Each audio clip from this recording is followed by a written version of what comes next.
এখন দেখব তোমার পার্টনার হয়তো বিবাহিত, তুমিও হয়তো বিবাহিত কিংবা অবিবাহিত। কোনো কারণে তুমি একজন বিবাহিত মানুষকে তোমার পার্টনার হিসেবে বেছে নিয়েছো।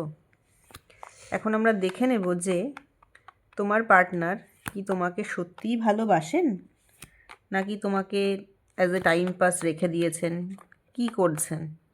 মাইকেল তোমাদেরকে সেই আনসার দেবেন যে যাদের পার্টনার বিবাহিত তাদের পার্টনার কি সত্যিই তাদেরকে ভালোবাসেন, নাকি তাদের পার্টনার তাদের নিজেদের স্পাউসকেই শুধু ভালোবাসেন।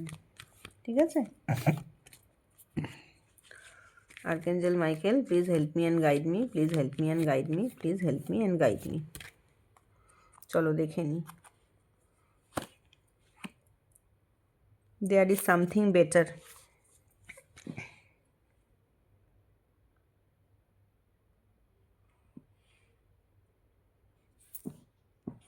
দেখো, প্রশ্ন ছিল তোমাদের পার্টনার কি তোমাদেরকে ভালোবাসেন না তার থার্ড পার্টিকে ভালোবাসেন। তোমাদেরকে কি ভালোবাসেন?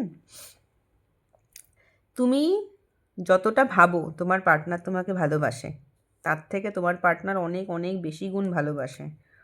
মানে আমরা না ভাবি একরকম আর হয় আর এক রকম। ভগবান যখন আমাদের জীবনে ভালো কিছু সেট করে রাখেন না, তখন আমরা যতটা চাই তার থেকে অনেক অনেক বেশি গুণ ভালোটা উনি সেট করে রাখেন। ভগবান কিন্তু আমাদের জন্যে তুলে রেখে দেন। ঠিক আছে? তোমার ক্ষেত্রেও কিন্তু তাই। তুমি যতটা ভাবো যে তোমার পার্টনার তোমাকে এতখানি ভালোবাসে কি ভালোবাসে না, তোমার পার্টনার কিন্তু তোমাকে তার থেকেও অনেক অনেক অনেক বেশি ভালোবাসে। ওনার জীবনে থার্ড পার্টি থাক না থাক, যেই থাক না কেন, তোমার পার্টনার কিন্তু তোমাকে সেই থার্ড পার্টির থেকে হোক বা তুমি যতখানি ভাবছো উনি তোমাকে ভালোবাসেন, তার থেকে কিন্তু অনেক অনেক অনেক বেশি ভালোবাসেন। ঠিক আছে?